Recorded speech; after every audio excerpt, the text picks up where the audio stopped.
everywhere. As a community, this act has devastated us. Members of Manitoba's harm reduction community who are on the front lines of the province's overdose crisis are speaking out against Manitoba's new Addiction Services Act. They say it will do more harm than it will help. Is going to threaten current supervised consumption-related services that are being executed here in the city.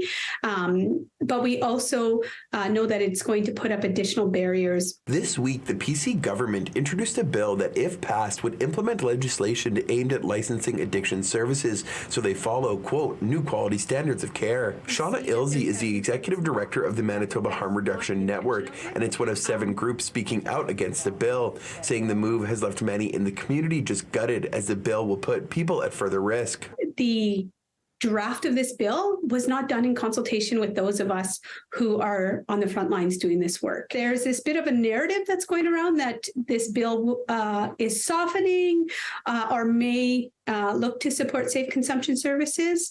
Those of us in the community can see that there's evidence that it's not. In the legislature Tuesday, Mental Health and Community Wellness Minister Janice Morley-Lemte-Comte says the act will address holes in the system. Currently, anyone wishing to provide addiction services in Manitoba is not obligated to be licensed, and there is no regulatory framework in place to evaluate the efficacy or safety of services delivered. This act corrects that gap. However, Point Douglas MLA Bernadette Smith says the addictions crisis is a healthcare crisis and needs to be recognized as such by the government. Experts know it, people experiencing addictions know it, and we know it on this side of the house.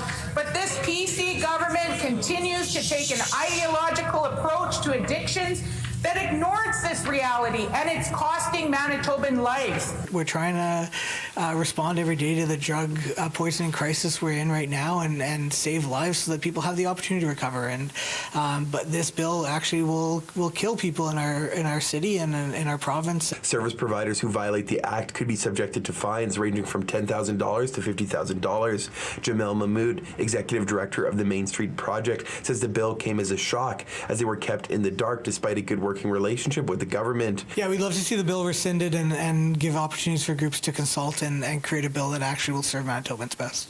In Winnipeg, Modjeski, City News.